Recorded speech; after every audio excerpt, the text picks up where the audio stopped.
Now, programming from the Illinois Channel, an independent, nonpartisan corporation formed to provide nonpartisan coverage of Illinois state government and other public affairs events taking place across Illinois. For more information on the Illinois Channel, please visit our website at www.illinoischannel.org.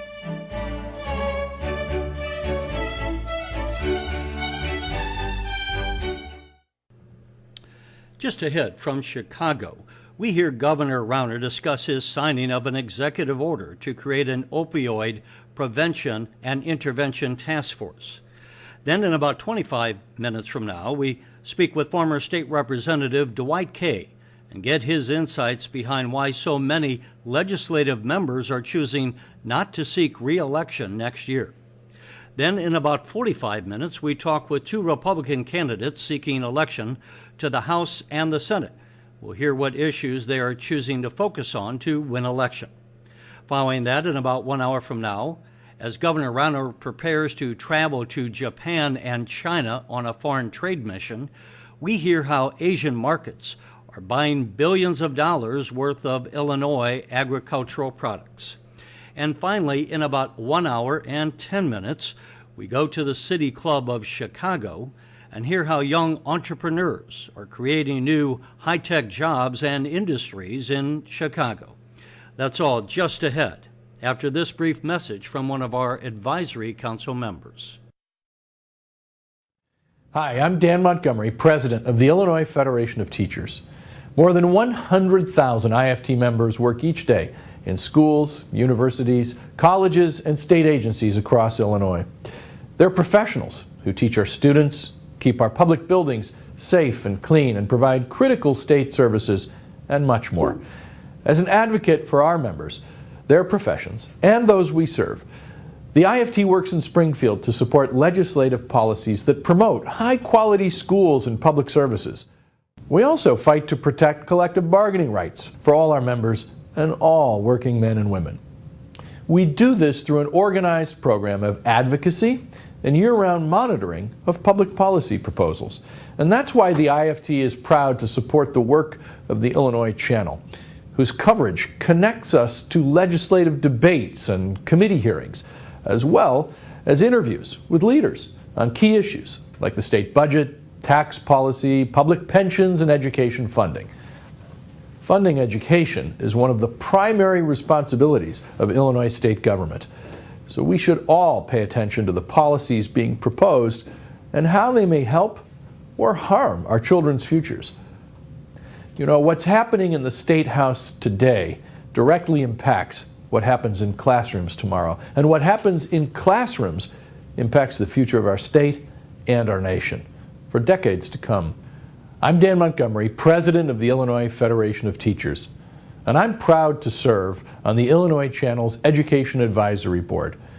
The Illinois Channel, it keeps us all connected.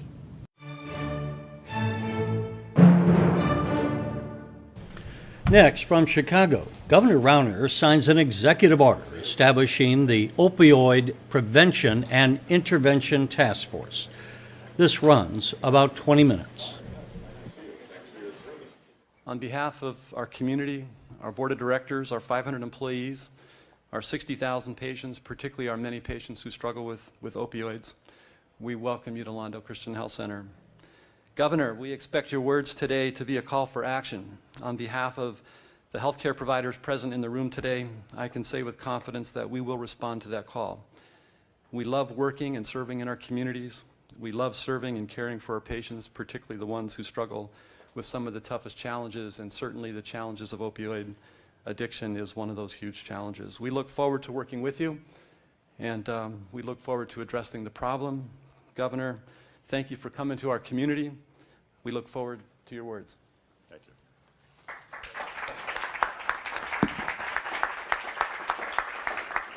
Good morning. Thank you for joining us this morning. We are here to address one of the most devastating challenges before the people of Illinois and facing everyone across the United States of America, the opioid epidemic of addiction and overdose deaths is devastating families in Illinois and across the United States. I'm proud we passed legislation 2 years ago in the General Assembly on a bipartisan basis to begin to address the challenge with more resources and more support. But we have got to do even more to help the families of Illinois. The numbers are continuing to rise. The levels of addiction rising, the cases of addiction rising, and tragically, the deaths, the number of deaths from overdose from opioids is rising as well. We cannot let this continue. We've got to take even stronger action. We're here today. I am signing an executive order creating a opioid prevention and intervention task force to bring more coordination and cooperation across every state agency, every law enforcement group, every community organization and healthcare organization in the state of Illinois to better use our data, better use our training, better use our information and our resources to maximize the impact to protect the people of Illinois.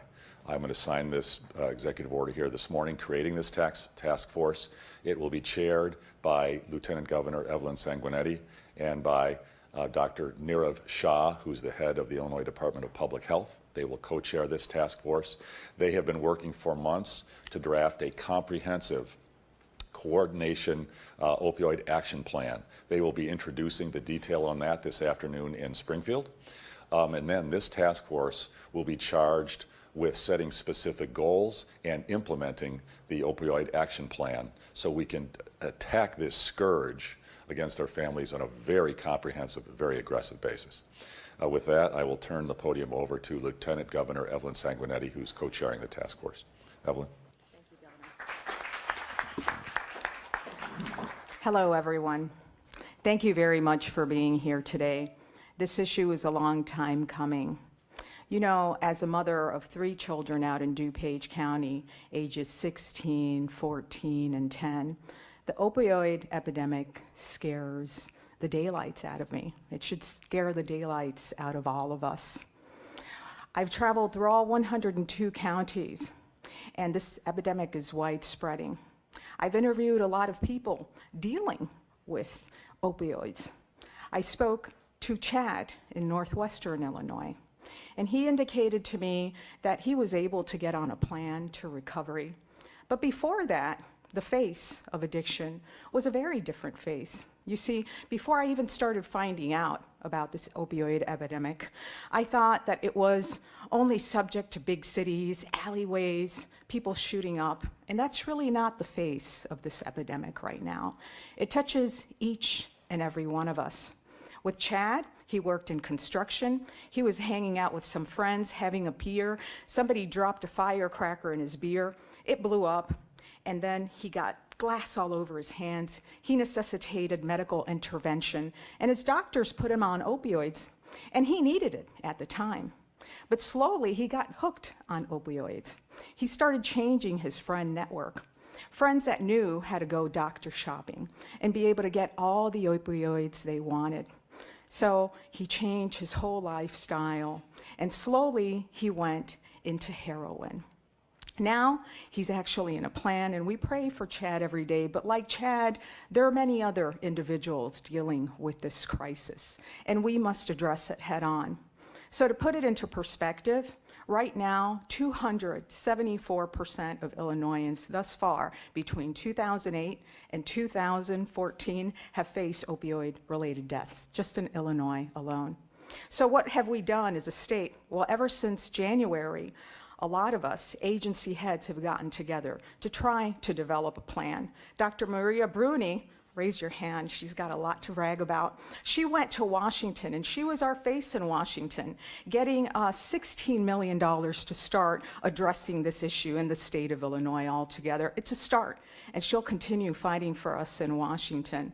But truth be told, later on today, we're going to unveil a plan so that we could go into the nitty-gritty of this, because really it's affecting all of us.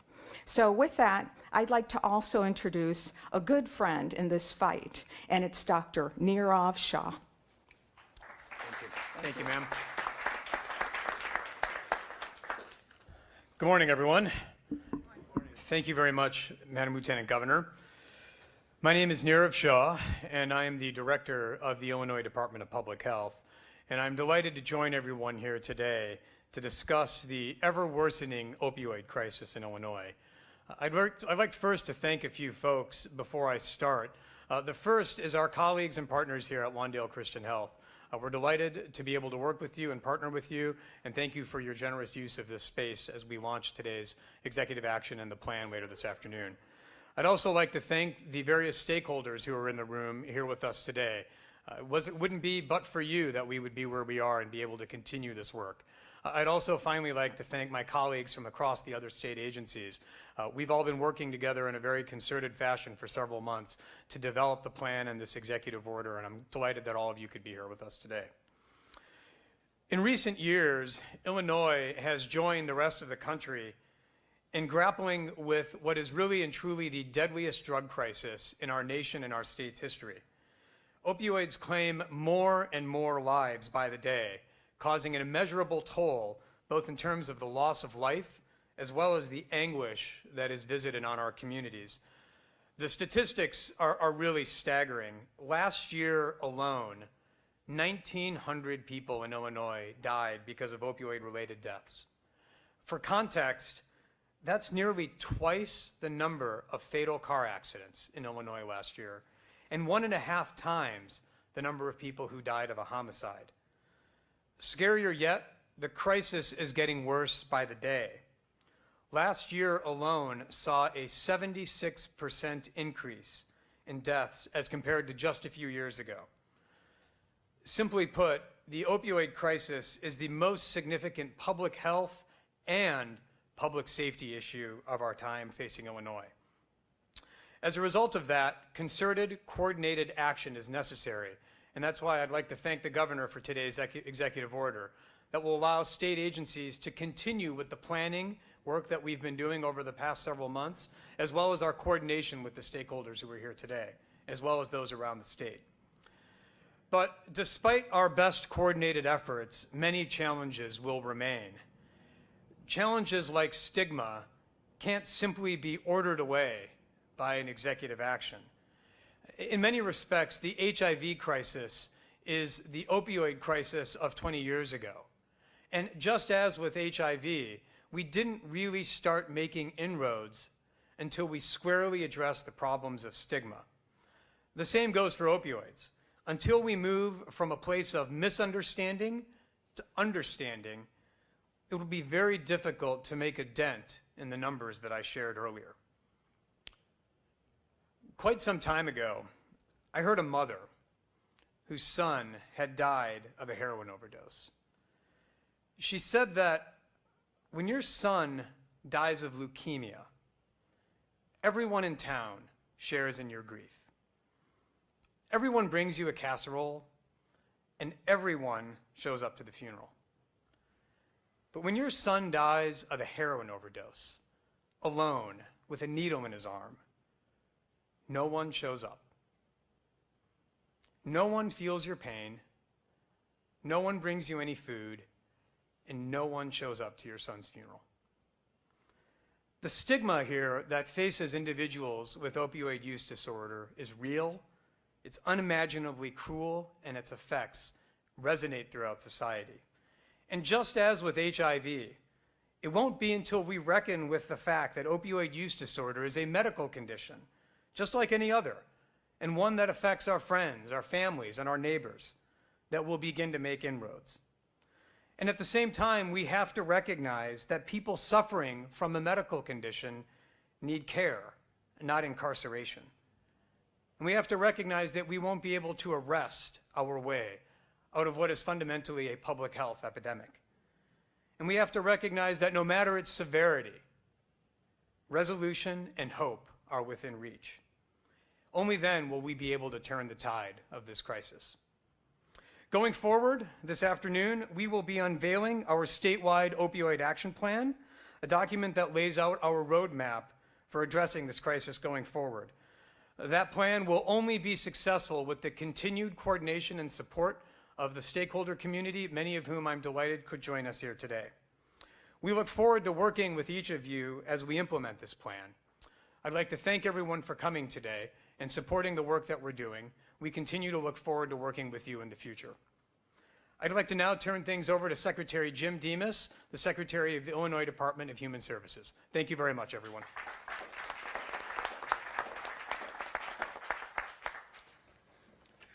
Thank you, Governor. No one starts misusing opioids because they want to become addicted. No one wants this for their life. No one wants to wake up in the morning wondering where they'll get their next fix to control their pain and their cravings. No one wants to put their life and their family's livelihoods at risk. No one chooses to have this disease. But opioid use disorder is a chronic disease of the brain.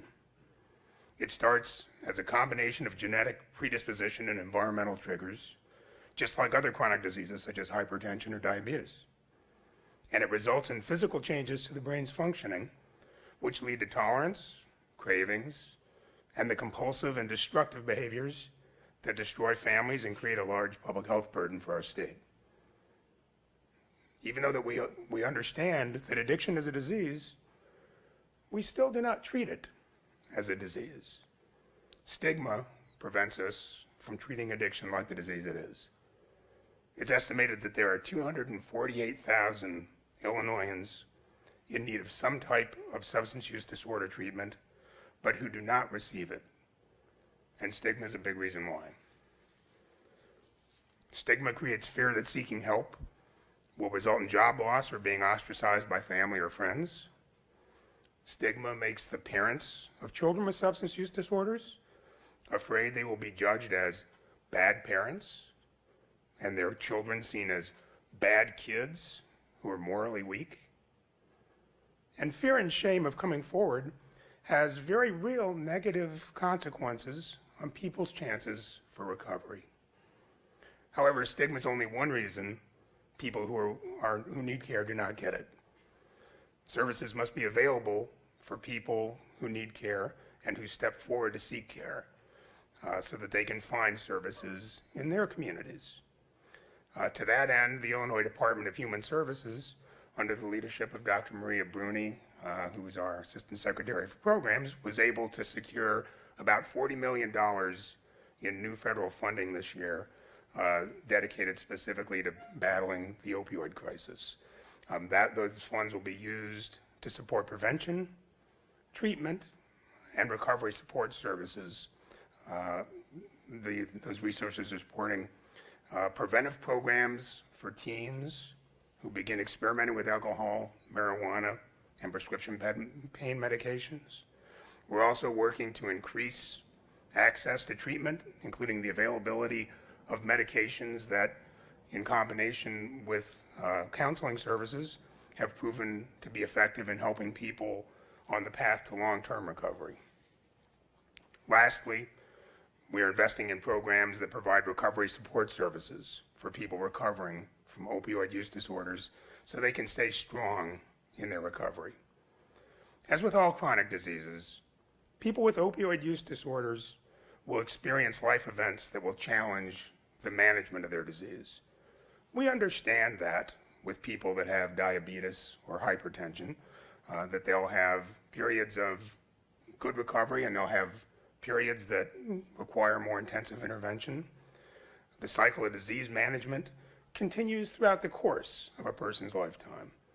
The same is true for people with substance use disorder. Changing the conversation about substance use disorder is critical for us to effectively prevent and treat this disease. Today, the governor's signing of this executive order and the release of the state's opioid action plan is an enormous step forward in the direction of reducing stigma and improving our ability to meet the needs of those struggling with this disease. Thank you.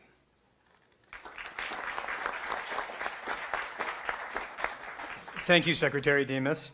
I'd like now to turn to Dr. Tom Huggett to discuss what it's like being on the front lines of care. Dr. Huggett is the medical director here at Lawndale Christian Health Center. He's an active member of the Medicaid Advisory Committee and the 1115 Waiver Committee, but most importantly for today, is a family practitioner who himself treats for individuals with substance use disorder and in particular opioid use disorder. Dr. Huggett, thank you very much for being with us. The podium's yours.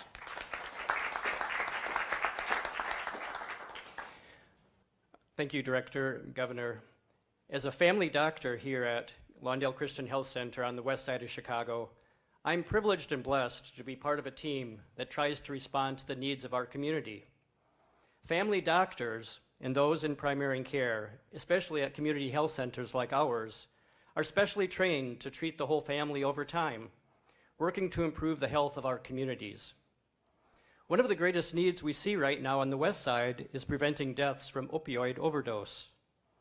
Expanded medication-assisted treatment, behavioral health counseling, and social support are vitally needed as we work with our patients who want to leave heroin or opioid use disorder behind them. In our work here at Lawndale, as in many health centers across our state, providers and I treat patients using medication-assisted treatment with medications like buprenorphine, also known as Suboxone. Being able to get the prescriptions of Suboxone has been possible for the first time for many of our patients through increased access to insurance, especially expanded Medicaid. We are glad this event is being held on the west side because there's a lot of need here on the west side. State Rep LaShawn Ford has organized the West Side Heroin Task Force and has held several town hall meetings, greatly supported by Director Shaw, and we are happy to be part of these efforts here on the west side. As we see our patients, we have already seen many success stories of those on medication-assisted treatment who are now feeling much better now that they're not using heroin. They're working a job, like at Dunkin' Donuts, like one of our patients, and are reunited with their families. I have one patient who reunited with his daughter after 9 years of not seeing her, and seeing 2 of his grandkids that he has never seen. But there's much work left to do, and many more people who need our help. The governor's executive order is just a beginning to achieve the goals of reducing deaths. As we see patients in our communities, we as doctors need to use evidence-based strategies that really work. It needs to be easier for us to use the prescription drug monitoring program, for example, in our offices as we see our patients. The PMP needs more resources to upgrade their systems. Reasonable prescribing and dispensing guidelines developed with physician input and working with insurers can prevent and limit the overprescribing of narcotics. And finally, we need to strengthen residential and inpatient programs so patients can get the care that they need when they need more than what we can give in the office. The message to parents and families where heroin is a problem is this: treatment is available, treatment works, and doctors and counselors want to help you. Ask your doctor about treatment, or ask to be referred to somebody who can prescribe medications like buprenorphine or Suboxone. To prevent deaths from overdoses, everyone, including family members, should have naloxone or Narcan on hand in the house if they're going to be around people who might overdose. Lives can be saved, and I know many lives have been saved with our patients in overdose situations by giving naloxone. We look forward to working with the state, county, and city stakeholders as we put the Opioid Action Plan into actual practice for the good of our patients in our communities.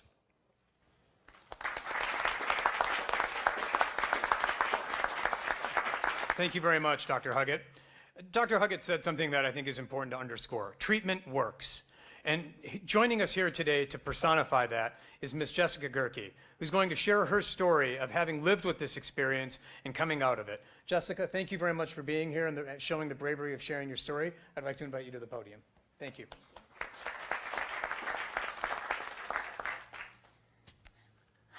Hello. First, I want to say how honored I am to be here and thankful to the governor and everyone else who worked to launch this plan and sign this order. I can tell you personally that this is a crisis, and it is important that we talk about it and recognize how it affects everyone, our communities across the state. With gratitude, I can tell you I stand here with 8.5 years sober.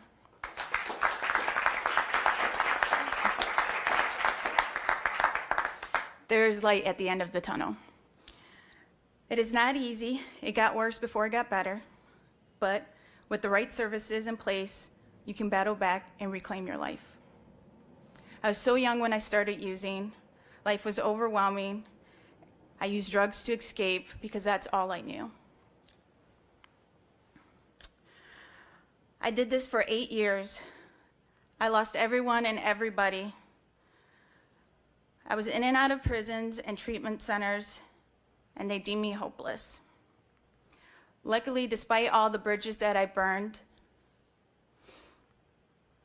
in my personal life, someone reached out and made an offer, and I was too defeated to refuse. I returned to drug court after being released from prison once again, after starting using, and the judge asked me if I wanted help. And I said yes, and I meant it. On my journey, people asked me what was different this time. And if I was honest with you, I would have to tell you was that emotional bottom that I had. I was defeated. I had to make changes. Was it the most difficult thing that I've ever done? Yes, it took work. But I'm grateful every day that the life I have today.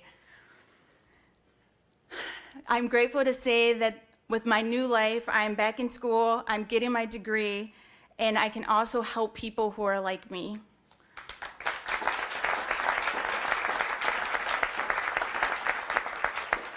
I share my story, helping others who suffer from addiction. I help families, and I continue to work this journey with other people in recovery. This crisis does not discriminate. My story is just one of many who are addicted to opiates. I'm glad I found a way out of the darkness. It looks like the state's plan is to understand the value and prevention, in addition to providing treatment and recovery services. More importantly, the fact that we're all here today is the first step in ending this crisis. More importantly, this is a crisis about the people that we love, our families, our communities, everywhere. I'm here today because there is hope. I made it out, so can they. Thank you again for letting me join you in your efforts to stop this devastating effect on the epidemic. God bless.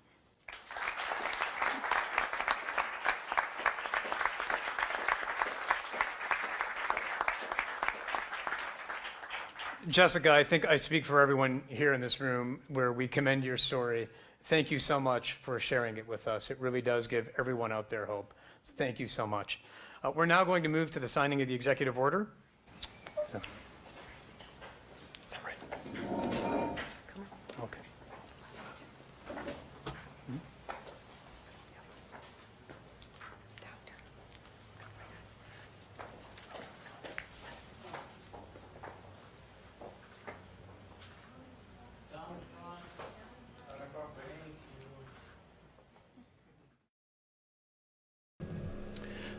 Next, from Edwardsville, we speak with former Representative Dwight Kay and hear his comments about the discontent that has led so many in the House of Representatives to say they will not again seek re-election. We also get his business insights into economic conditions in the Metro East. This runs about 18 minutes. Dwight Kay, thanks for joining us again on the Illinois channel. It's been a while since we've had a chance to talk to you on camera. And before we go further, let me just mention you're a member of the Illinois Channel Board of Directors, so we'll lay that out there. But thank you. The reason we wanted to catch up, you, as the viewers may not know, you are a businessman. We're actually here in your office down in Edwardsville. You obviously have had the background of working in the Illinois Legislature, so you straddle the fence between both the business world and what's going on in public policy. One of the things, before we get into the business issues, there have been so many members of the Illinois House of Representatives where you served that have announced that they're just not going to be running again. What is it? What do you make of that? Well, first I would just have to be very candid with you and tell you that that's disturbing to me, because many of those people were friends of mine on both sides of the aisle.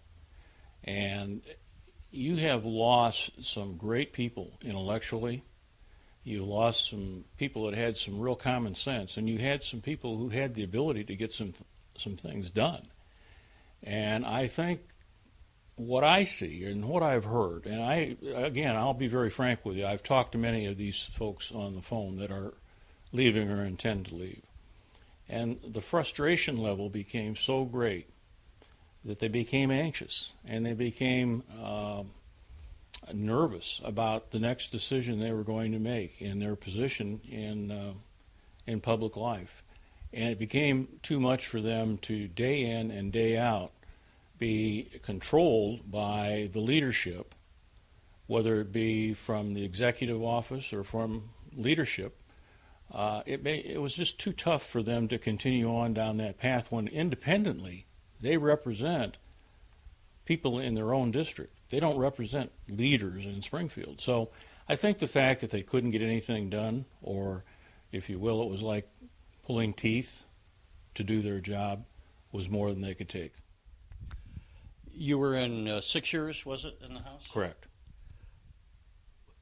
Everyone, it seems to me, that runs for the office, or typically, it seems to me, is going to have some area that they want to champion. It might be business, it might be medicine, it might be agriculture, but no one's an expert on all things. I mean, if you're a business background, you might say, I don't know agriculture, and if I'm voting on an ag bill, you're going to go along with what the party's telling you, and you trust that the people that know that issue are giving you the guidance to vote on something like that.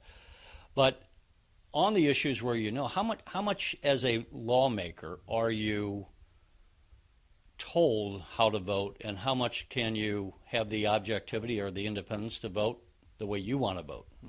Well, that's a curious question, and I guess I'd have to divide my answer based on the years that I served. But I think for the first 4 years, I felt like I had a lot of latitude to vote my switch as I thought it should be voted for the constituents of my area. The last 2 years, which would have been 2016 and 17, that would be 2015 and 16, excuse me, I didn't feel like I had that much latitude. We had a battle royal going on between the executive office and the Speaker of the House, and that tended to force, or at least consider members, to consider what leadership wanted us to do. In other words, either vote this way, or if you don't, you will be in trouble with the Speaker, or maybe the Governor, or maybe the President of the Senate.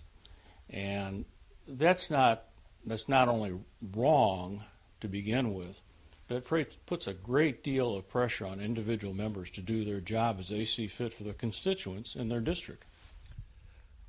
As we are going just about to start the election cycle, it's coming up. We're about 14 months out from November of 2018, but then the primary is just coming up in March. How much money is involved? If someone thinks they want to run for the legislature, you can't go out and do it for $5,000 or $7,000 or $10,000. What kind of money does one have to make? You sure can't. And let me just paraphrase my answer by saying there's too much money involved in politics today.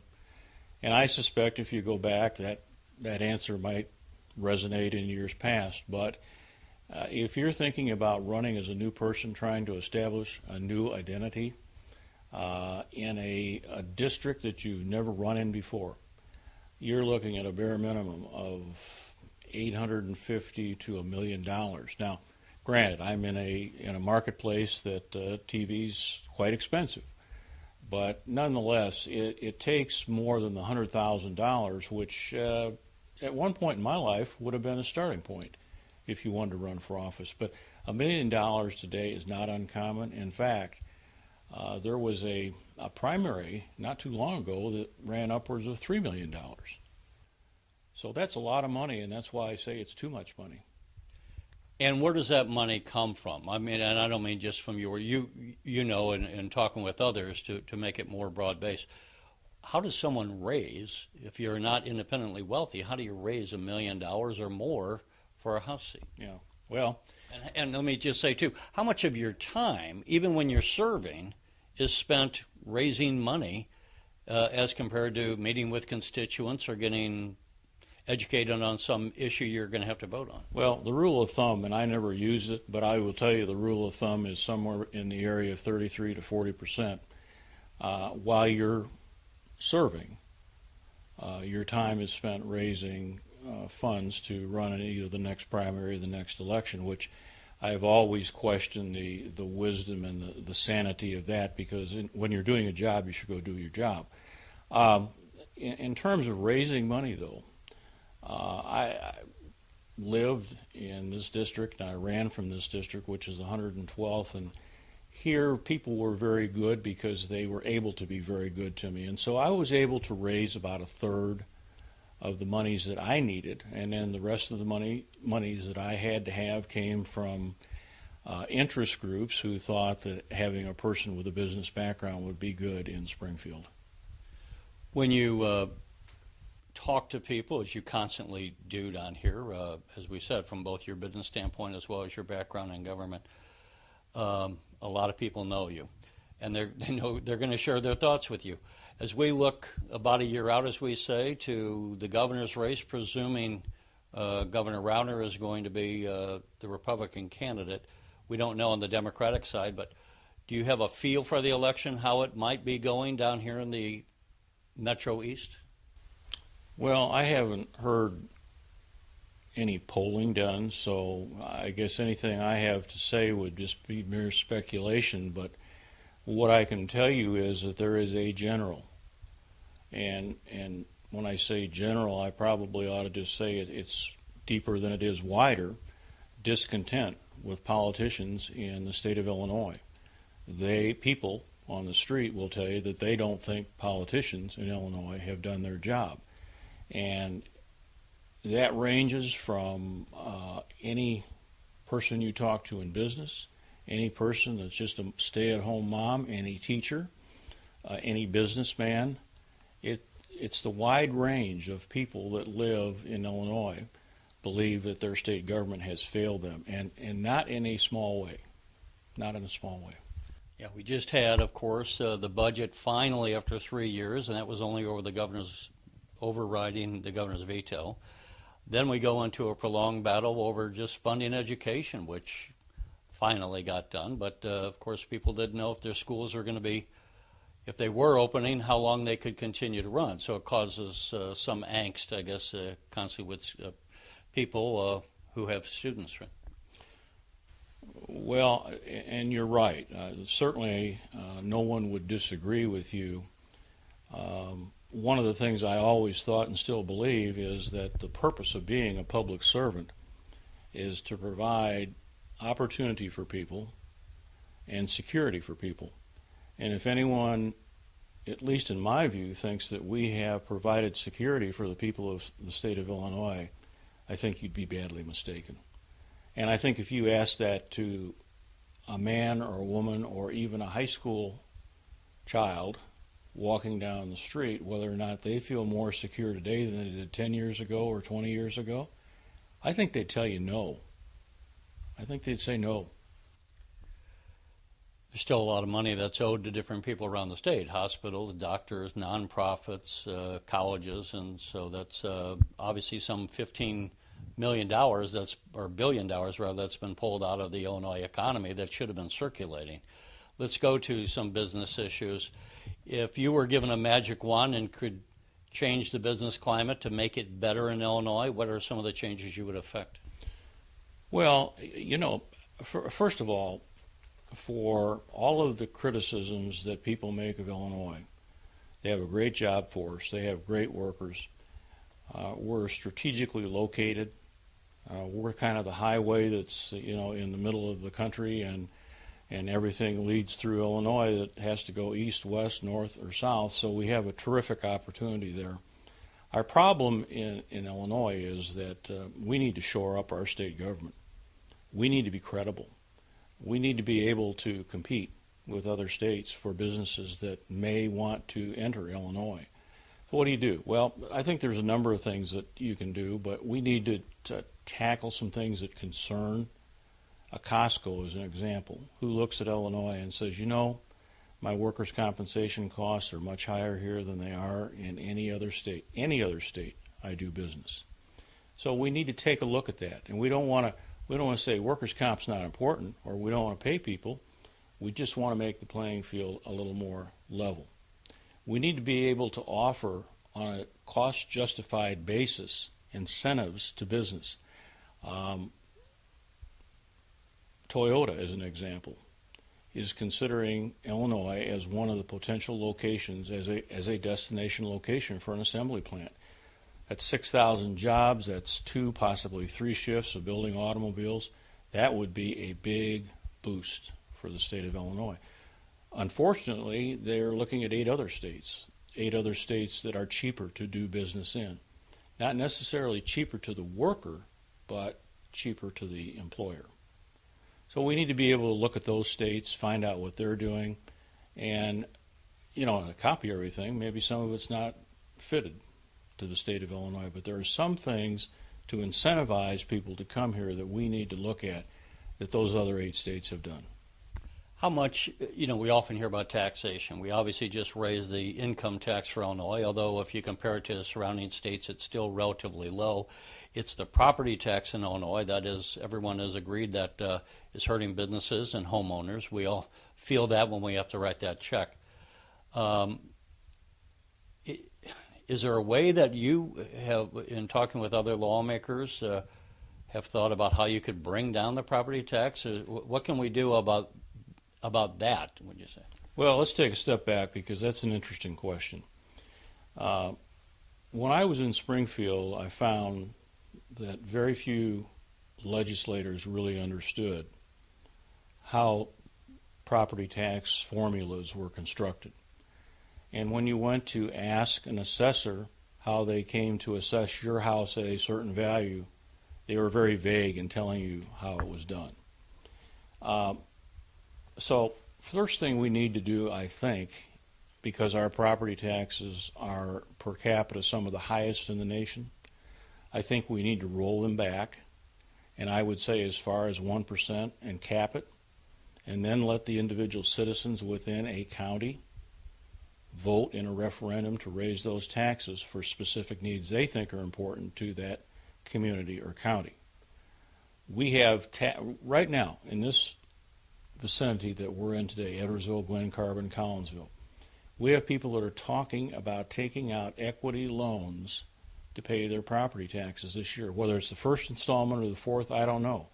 But the conversation is taking out an equity loan. And how concerning is that to you? It's very concerning to me. And I'm not in the General Assembly, but if I were, that would be issue number 1. Yeah, you talk about trying to help the middle class, which is what gives America its stability, but if they're borrowing money not to invest in the stock market or put it in their retirement fund, but to pay their taxes, they're obviously not going to get any return on that investment. Well, that's exactly right. And again, people, I think, were more upset, at least, and I've been to walking a few doors this summer, trying to get the flavor of the day from people and the concerns of the year from individual homes. And if there's any one issue that concerns people the most, it's property taxes. And the reason being is they can't figure out how they're going to make ends meet. When property taxes go up, as a general rule, you don't walk into your employer and say, oh, guess what, my taxes just went up $1,400, I need a raise. It doesn't work that way. In business in general, as you talk to people and get the flavor, as you say, how's the economy doing down here in the Metro East area? And your business, you kind of, I think, get some input from other parts of the country, but just here as far as Illinois, are we improving, treading water, or declining? Well, I think this area is treading water. Edwardsville as a city is doing extraordinarily well. It's growing and it's rebuilding and it seems to be prospering. I would not say the same for all cities throughout the district because they all have different concerns, or should I say issues that they have to deal with that maybe Edwardsville does not. I would say it's tepid. The economy is tepid at best compared to the national outlook. As a matter of fact, when you look at employment, Southern Illinois is 0.2% growth, which is the worst in the nation. I think the state of Illinois, the last reading was somewhere in the area of 0.9, which is the worst in the nation. So something, when you're that slow, when you're lagging behind everybody else, as we are when it comes to employing people, there's something not quite right in the business world. And of course, I guess not having had the budget, and you got SIU Carbondale, or SIUE, I should say, the campus here in Edwardsville, it doesn't help when you have a major employer going 3 years without getting their pay. Well, of course not. I mean, they're a major driver in the economy here in Edwardsville, as it was in Carbondale, and it was so bad. And this kind of hurts to say, but here we have SIU Edwardsville loaning money to Carbondale so that Carbondale can continue to run. And we have a state government that's supposed to be providing for those needs. At least that's the way I understand it through the appropriations process. But we've got one loaning another money so that one can stay operative, and something is missing. Something didn't happen that should have happened. As we close out, I presume you talked to some of your old colleagues in government, as well as the people in business. Over the next year or two, or are you optimistic or not? Well, as far as things improving. You know, I'm always optimistic, but I will say this. People need to grow up, and they need to behave like adults, especially those people that are elected to office.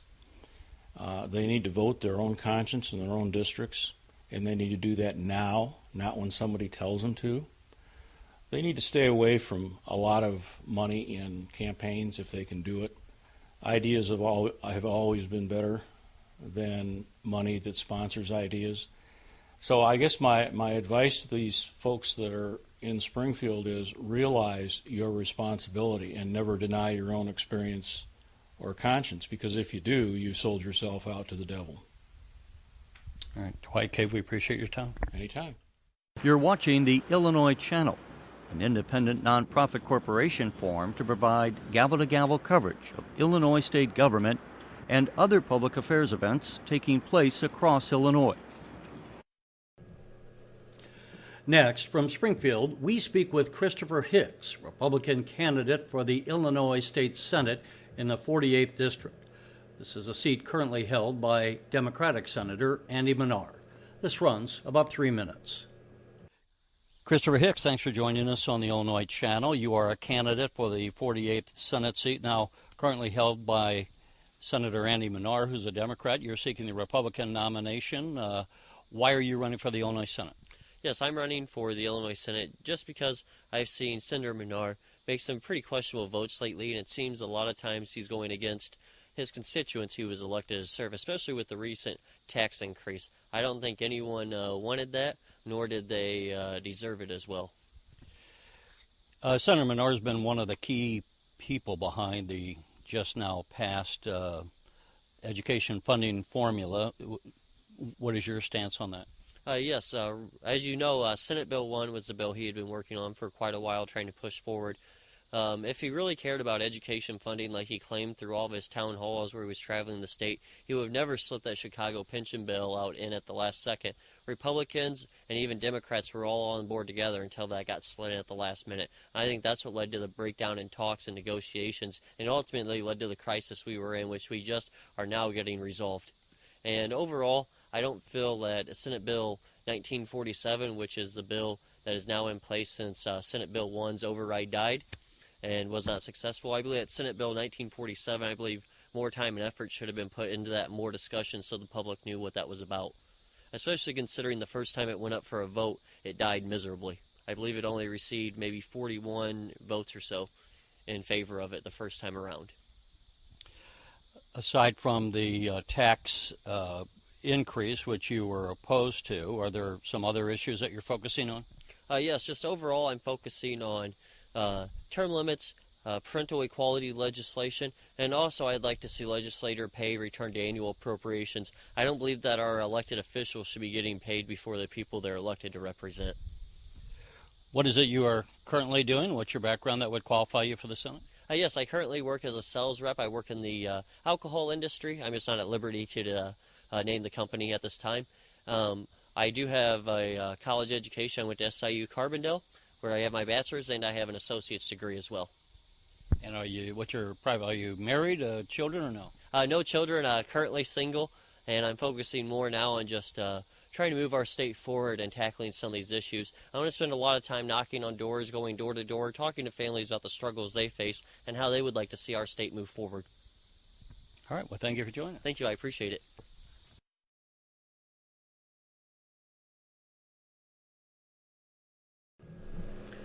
Next, from Springfield, we speak with Stephen Westerfield, a Republican candidate for the Illinois House of Representatives in the 99th District. Stephen Westerfield, thanks for joining us on the Illinois channel, and you are just announcing your candidacy for the Illinois House of Representatives. In what district, and why will you be a candidate? I'm going to run in the 99th District, and the reason I'm going to be a candidate is because I've been involved in the legislative process from the outsider perspective. I guess you could call it maybe the special interest side, lobbying, taking part in the way that things are supposed to work. Well, we've made very little progress in that area. So I've decided that I'm going to have to step up and take it a step further. If I want to see real change, I got to be that change. What are the key issues that you're focusing on? Parental equality, which parental equality is pretty much of a blanket term for equal rights for both parents. The fathers having the same say as the mothers. We've got the family court system. It needs serious reform. First off, we go off of a preponderance of evidence standard, which doesn't satisfy due process. I've got the case law to back all that up. I'll get into that down the road. Another thing is paternity fraud. We got these guys that are going into hospitals. The nursing staffs and the hospital staffs are encouraging to sign what's called a VAP. And they're like, well, what are we signing? Oh, it's just acknowledging that you're the father. Well, when they do that and they sign that, they're automatically taking responsibility for that child. Come a couple years later, they find out it's not their kid. They're still on the hook for child support because they signed that form when they really didn't even know what they were signing. So another thing I want to push for is mandatory DNA testing at birth, right there at the hospitals. I know they're going to say, oh, no, administrative costs. Well, we get Title IV funding from the Social Security Act into the state of Illinois for establishing paternity. So, and all that money goes to DHS and child support enforcement. And it's on an incentive basis. They even call it incentive payments. Well, if you're already getting money into the state to establish paternity, then why don't we take that money and pay for these paternity tests? And as a lot of issues have to deal with, obviously, things of the state budget and those social issues from time to time, how would you describe your political philosophy? I mean, I lean pretty right. I'm fiscal conservative, very much so, especially now in these times. You've got to be, when our state can't even pay the bills. I'm very pro-life, very pro-Second Amendment. As far as, like, the budget goes, I didn't subscribe into a lot of it because there was so much rhetoric back and forth, and I didn't have time to sit down and read a 550-page bill. I'm working on another legislation for our cause, so I didn't have time to sit down with it, and I don't really like to listen to the rhetoric from either side. I like to read the bill myself and know what's going on. So I didn't have time, and it's not like I could make a difference in there anyway if I did read it. So I just I stepped away from. I would never approve a tax increase. There's alternate ways that we can come up with funding, thinking outside of the box. Now, as far as starting your campaign, have you talked to other people? Have you gotten any? One of the state representatives who decided not to run told us the other day that partly it was because almost every state rep race is going to cost $1 million in the campaign. How are you going to raise funds, or have you had a chance to think about it? Well, I'm going to reach out a lot to my constituency base that I have now, which is the fathers, the non-custodial parents, the mothers, the grandparents, the brothers and sisters are the ones that are affected by this. I'm going to start there, and people are probably going to laugh and they're going to mock me, but if I have to get plywood and spray painted, I will do it. I mean, this is grassroots, and I'm not scared of their $1 million. Honestly, if if I get a mailer in my mailbox, I'm going to be flattered. I mean, go ahead. If you got to spend millions of dollars to beat a high school dropout, then you've got issues yourself. And relative to the education, do you think that that would be an issue used against you? Or if someone does raise it, what would you say? As far as the education, I would say this is that I would love to have a debate with them about public policy, and especially if it's anybody that's currently sitting in the General Assembly, because they passed a bill with House Bill 2812. So what this bill does is it allows for DHS to contact your cell phone companies, and your cell phone company would have to give out the geographical location of a punitive father or a non-custodial parent without a court order. So that's a huge due process violation right there, and the whole entire General Assembly voted yes for it. Well, aside for two, Amons and Necritz. There's the only two that voted no. So we've got the due process violation. So anybody sitting in there can't recognize that we've got issues. And then second, they wrote in the bill, includes cellular phone company, includes any carrier or provider, but excludes any carrier or provider of a prepaid phone. But we've got 4 carriers in the United States. You've got AT&T, you've got T-Mobile, you've got Sprint, and you've got Verizon. All 4 of them offer prepaid services. So they are a prepaid carrier. Everybody else, Boost, everybody else under those are prepaid, those are providers. So what the state did is they went in and they wrote a paragraph in there to allow that to, we can get this information from them. Then the second paragraph says, except for, excludes, all four carriers are prepaid carriers. So therefore the law's null and void, and not one of them caught on to it. And here I am, a high school dropout against these guys with college educations, and they can't catch on to that? You think that the companies have 15 days to comply. If they don't, it's a $100 a day fine afterwards. AT&T, you try to stick them with a $100 fine. Their attorneys are going to chew you up. I mean, then we're going to have lawsuits in the state of Illinois. Is it fiscally responsible? Again, nope.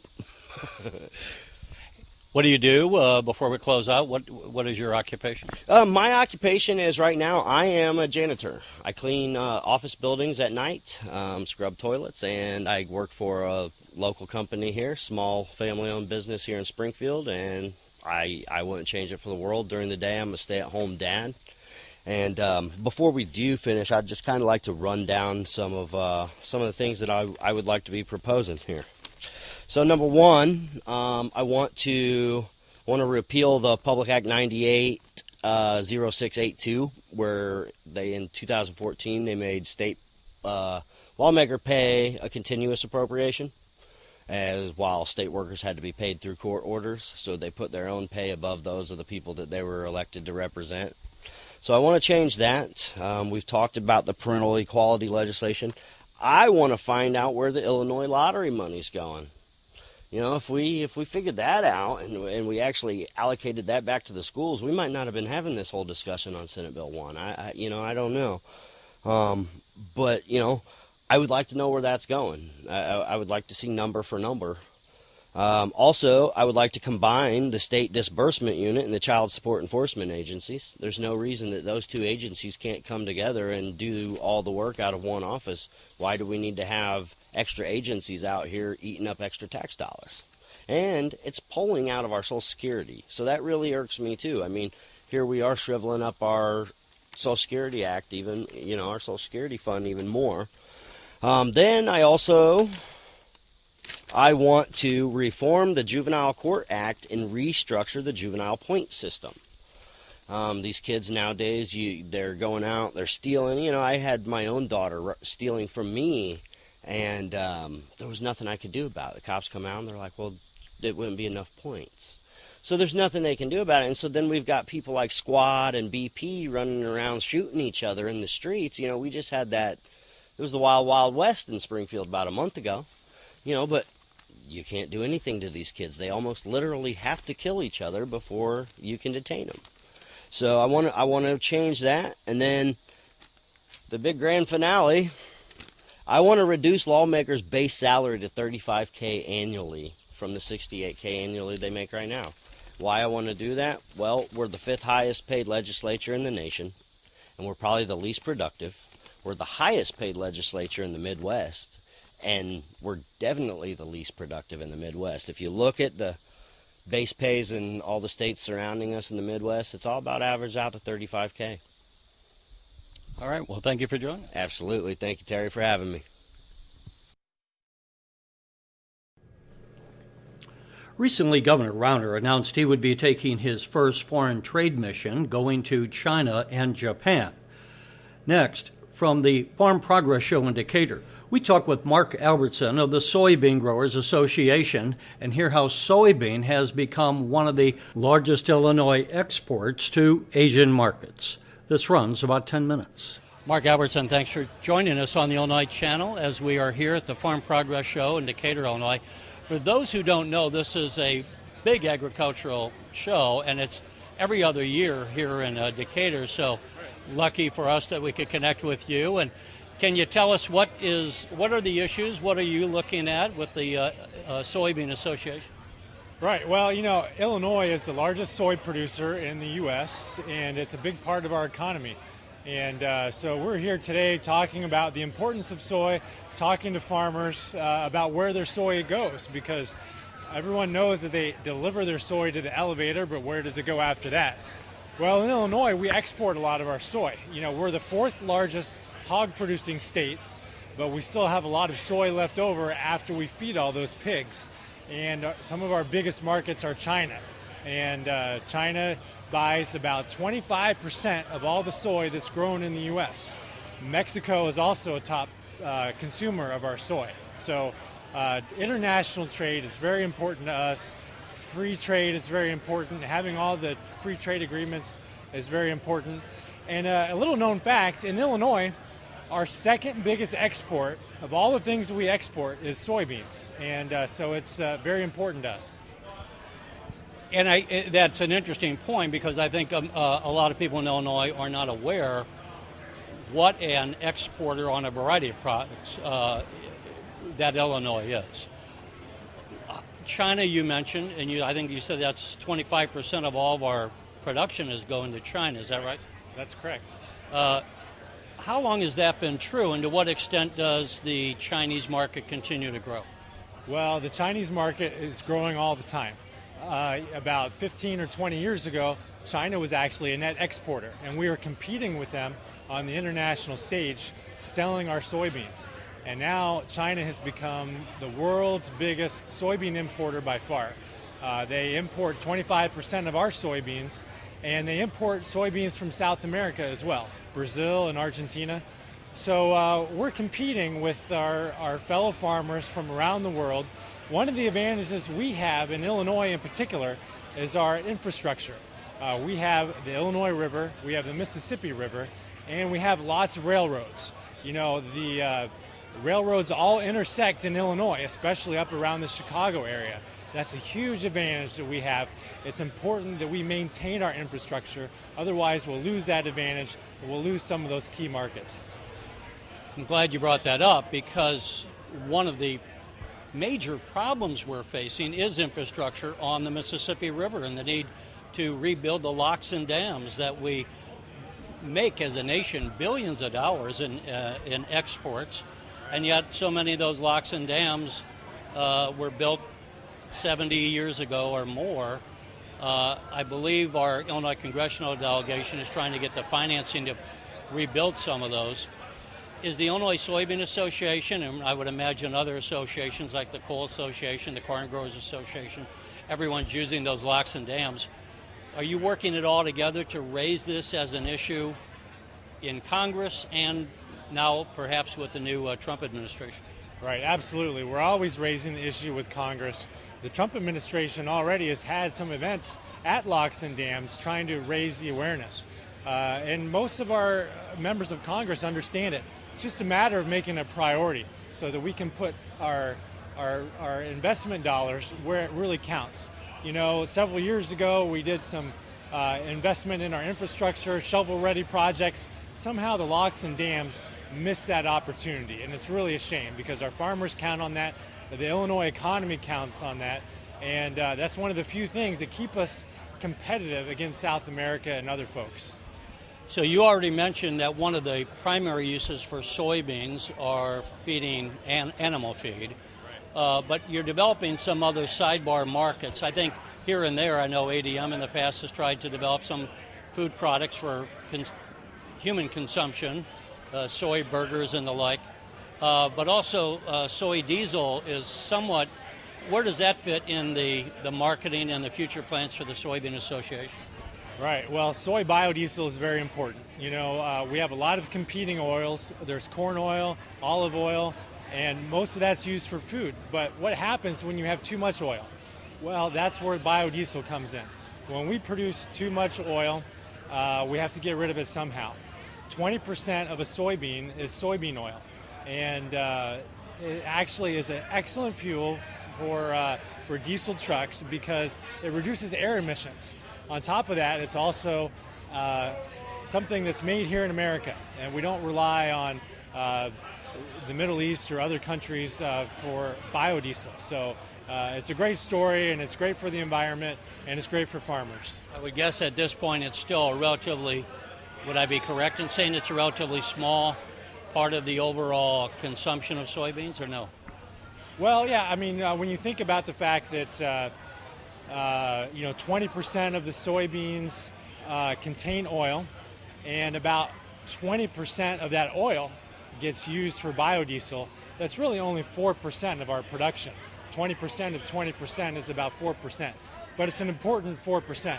If we lost the biodiesel market, then soybean prices would really suffer. Right now, soybean prices are not very high anyway.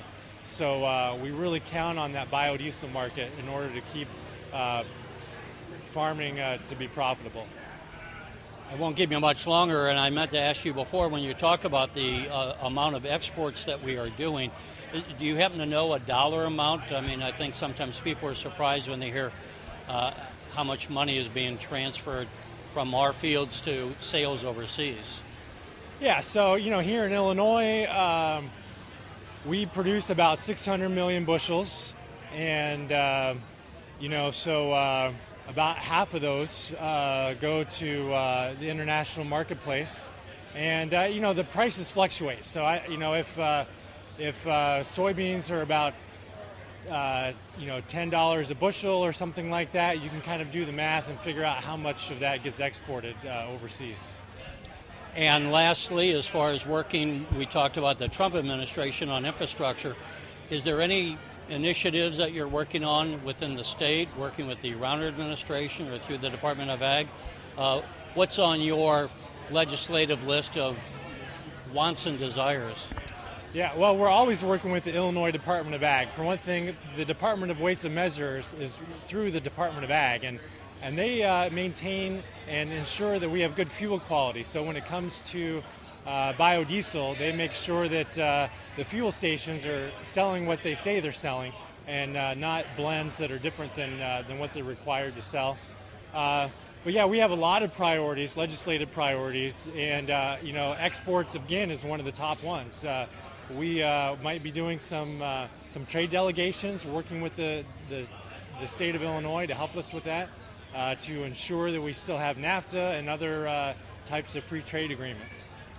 Well, Mark Iverson, we appreciate you taking the time to speak with us, and thank you for sharing your ideas. All right, thank you very much. You're watching the Illinois Channel, an independent nonprofit corporation formed to provide gavel-to-gavel coverage of Illinois state government and other public affairs events taking place across Illinois. Next, from the City Club of Chicago, Howard Toman, the CEO of the business incubator 1871, hosts a panel discussion on developing new high-tech jobs in Chicago, as he has a panel of several next-generation entrepreneurs. This runs about 50 minutes. When 1871 started in May of 2012, the tech sector in our quite diverse economy in Chicago, you'll hear the mayor say all the time, is a very distributed economy. No single sector is more than 12 or 13% of the economy, but tech was about 2% in 2012, and today it's almost 13%, and that's again a product of the fact, the creation of new jobs and new companies, but B, the MART and the city has become an attractor. So ConAgra and Caterpillar and all these organizations are A, moving here to be close to the hub and these new technologies, B, growing here, and even the companies that are being acquired, and we've had some amazing exits. We've had multi-billion-dollar exits, so Fieldglass and CleverSafe and a variety of other organizations, they're staying. And the funds that are being generated by those exits are being repurposed and reinvested. And this is, again, part of what makes Chicago so special, that the people don't just look forward, they also look backwards and extend a hand backwards to the up-and-coming people. So this was a chance to show you and to have you see a little bit of the future in terms of these important areas. Areas where we want to make these connections, and some of these connections may be companies sitting right here. And I think that the last thing that's really significant is that we have to make sure, and this has been a big mission at 1871 as well, that it's not just a downtown phenomena, that it's not just something that happens at the Merchandise Mart, but it's something that we figure out how to spread through the city, throughout the whole city, so that everybody participates in this inclusive idea of change and improvement and how technology is going to make the world better. So having the folks here who are here and having them have a chance to explain to you how they're helping to do all of that is really what this is about. So I'm going to start by introducing our panelists. So Eileen Murphy taught English for 15 years and was the founding English department chair at Walter Payton, which is now what? Is it #1 in the world, or is it number? It's pretty high, I think. So if you don't know, I mean, the Chicago schools on a national ranking just off the charts now. I think we have #1 and #3 in the United States. So huge. I hate to use that word, I guess, but anyway. So she's an author, she's an educator, she was in charge of curriculum at CPS and instruction for the 100 of the most important CPS schools, highest performing schools, and then she changed and became a tech entrepreneur. And so her company, Think Circa, is a company that's helping to change the way kids learn. Teaching kids in the age of Google to memorize is doing them an active disservice. It's stupid. And so, her premise and her idea was to create a curriculum and ideas around evidence-based learning, how to teach kids to assemble evidence, assemble arguments, make arguments, present their cases. And when you do this, you discover that the kids really take ownership of their learning in really exciting ways. So Eileen is here to tell us about Think Circa. So Eileen, why don't you come on up? Sean Chow is here from Catalytic, and Catalytic is really near and dear to my heart because we think that business automation is among the lowest hanging opportunities for just about every company in the world, but certainly in Chicago. And 1871, when it started, I think that if you were a pet dating site, we would probably find a place for you, although today, not so much. So we've morphed because we think it's important to focus on how do we provide and build companies that are B2B, business to business, to help businesses improve the way they do business. And Catalytic is all about bots, which I think people say, gee, I'm not sure I understand what a bot is. Sean will tell us a little bit about that. But the real key is pretty simple. It takes about 15 hours for us at 1871 to take a new employee from walking in the door to being fully connected with a ID card and on the insurance program and all of these different things. And when you multiply that in large organizations, it's hundreds and thousands of hours that these new systems and these new automated tools eliminate. And so JP Morgan not too long ago announced that using some of these systems, they're going to eliminate 360,000 hours of legal time in contract review. They announced that in their IT departments, They're going to eliminate 1.4 million internet accesses. That's about 140 jobs. Now, we have to figure out what to do with all of this displacement, and it's not one-to-one, and it's not that we're getting rid of redundant jobs and we're going to all be wonderfully creative workers and have a happy future. These are big issues for the whole country, but automation is something that's unavoidable, and what they're doing at Catalytic is building these tools for large organizations to take some of the old ways of doing business and convert them into new systems that are efficient, that replace redundant and repetitive work, and that are flawless in terms of execution, which I think is another important part of that. So Sean used to be at a company that was one of our most successful exits, and he was the EVP of services and I think the founding CTO as well at Fieldglass, which was recently acquired by, let me guess, IBM maybe, or SAP, one of those. And he's going to talk about just this idea of how these new processes have to be changed and improved in order to help companies be more competitive and particularly be more efficient. So, Sean, ciao.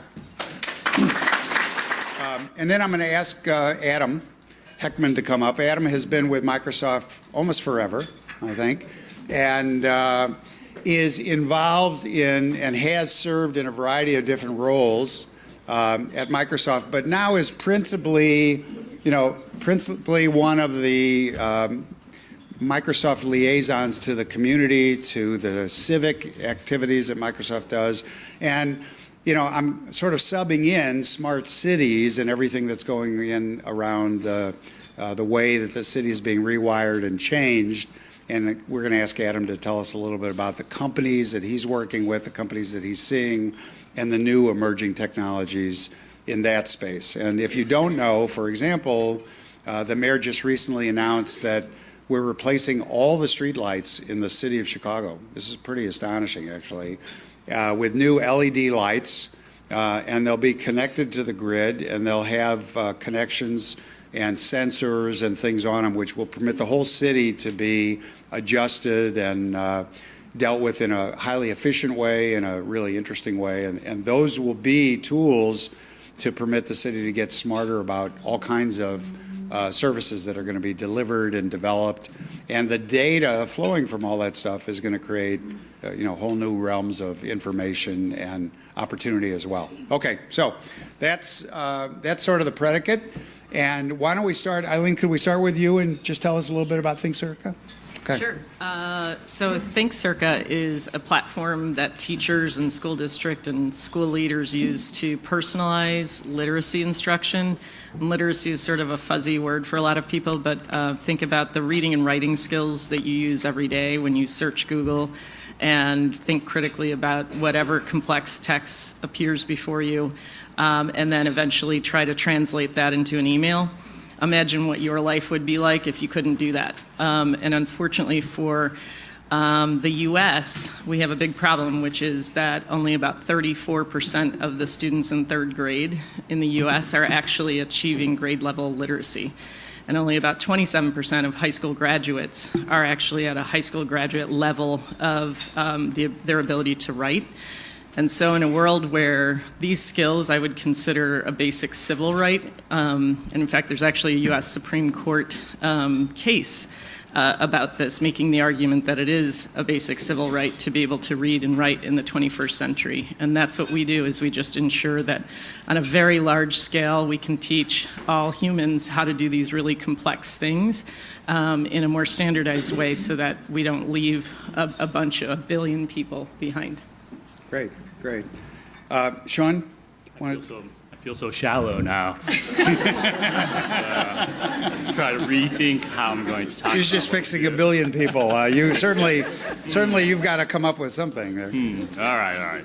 Well, so automation is a scary word. I realize that, but we really think of our goal as giving back some time to you and to your team, so that you can do more of what you actually want to do and a lot less of those kind of drudgery type of things that have creeped in almost in every single bureaucratic process that you can imagine. So our platform is really an intelligent technology layer that does three things. It helps guide your team through their business processes. It helps automate a lot of the more mundane type of tasks that you might do, and this is like a wide spectrum of different types of tasks. It could be simple things, it could be a little bit more cognitive things, so this is where AI and machine learning come into play.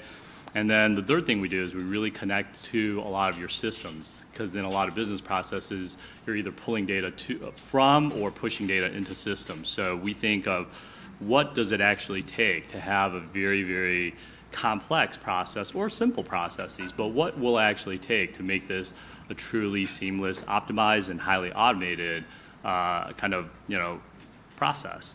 Our ideal customers are really frontline business users, and we typically try to get them set up, and I think they can actually set themselves up typically in a few days. So that's it in a nutshell. Okay.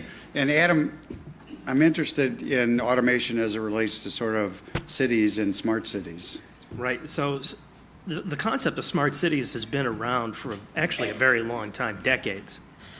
You're hearing more about it now, partially because of companies like Sean's, also partially because you have sensors that are low cost, that are putting out an unprecedented amount of data, and you have technologies like cloud technologies that are making it very inexpensive to do something with that data.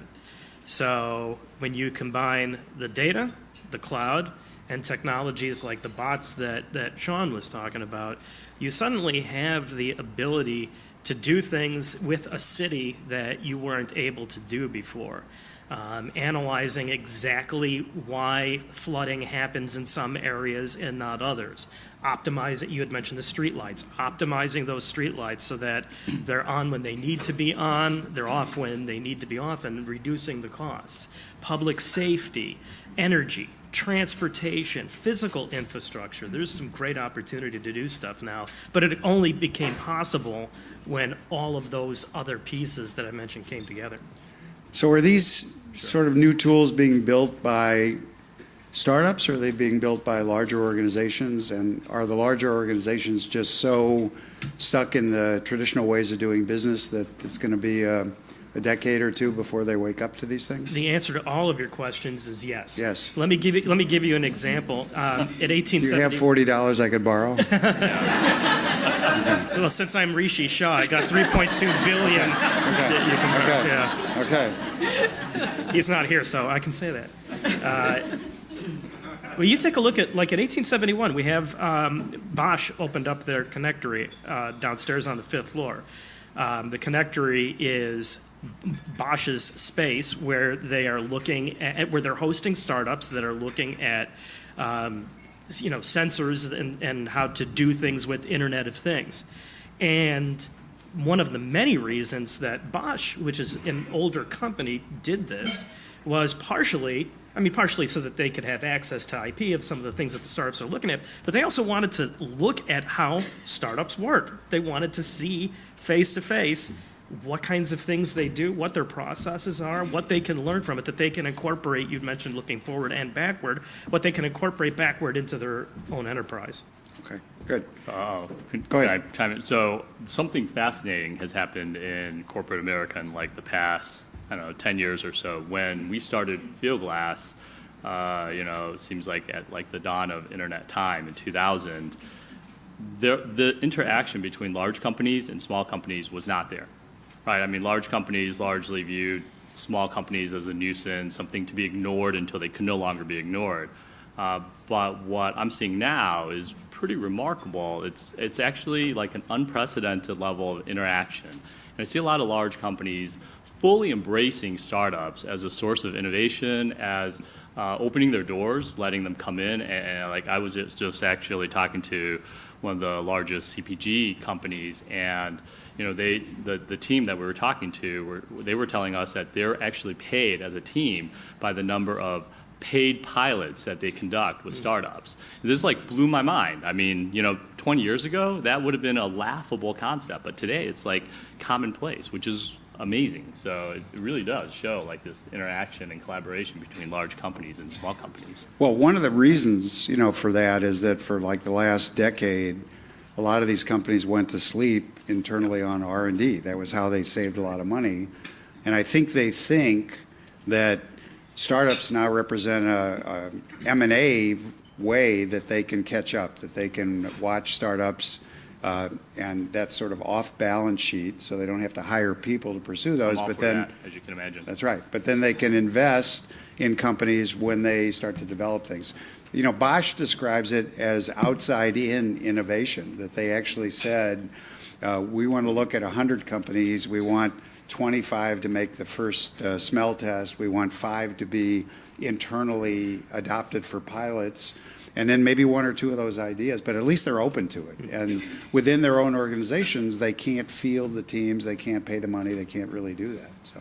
Yeah. I think the other thing about the relationship between larger companies and startups is that, startups exist because they have some intimate knowledge of the problem that they're trying to solve. And often, big corporations get removed farther and farther from the problem that they may have originally solved. And so in our case, several of our investors are actually strategic investors who are large companies that our partners. So Follett, which is another local company, a 140-year-old family-owned company that has gone through so many evolutions, and they invested in Think Circa because they wanted to move from other parts of the school district and colleges into classroom instruction, and found us, invested in us, and now are a distribution partner for us. So it's a really mutually beneficial relationship. So, Eileen, let me ask you this. So much of education now is going on outside of the classroom. Is there a strategy for you to make your tools and your methodology available to parents that just want to help their kids become these? I think of them as mini debaters. It's not like I argue enough with my granddaughters, but I mean, that's what I think the methodology is all about, and it's an exciting thing, and I'm just curious as to how parents react to it. Yeah, well, we can ask Sean, because I'm going to give him a login for his 3 kids. Well, I was just thinking when you were describing what you did, I was like, I don't know if my 9-year-old needs to get any better at it. I'm not quite sure I want him to get any better than he already is. So just to be clear, I went to visit my granddaughters last week, and they had each prepared a PowerPoint presentation on why they needed a new iPad. All right. So one's coming. These are 12-year-olds, right? Well, and that just goes to show, I mean, really in entrepreneurship, the most important skill you really have is your ability to reel other people into your big idea. Storytelling and making a clear argument. And so Think Circa, the Circa in Think Circa stands for Claim, Evidence, Reasoning, Counter-Argument, Audience. And so in the U.S., we decided that the most important thing we could teach people to do is how to consume information, think about it critically, and express their point of view effectively. And all of our standards across the country and all of our assessments now align to those 21st century skills. And I would say that what we really promote is the ability, it's career, college, and civic readiness. So as far as using Think Circa outside of the classroom, we actually are in the process of building a tool for exactly that purpose. And I have to tell you, we had a flood of requests for such a thing in early November, as you can imagine. Sure. But the engagement with current events and really, and we were actually cited by the World Economic Forum as a promising socio-emotional learning tool because of our ability to allow people to engage with each other, sometimes disagree, and still have that be okay, and actually have people value that because they've now gotten a more rich perspective and are okay with the fact that they might still disagree. Yeah.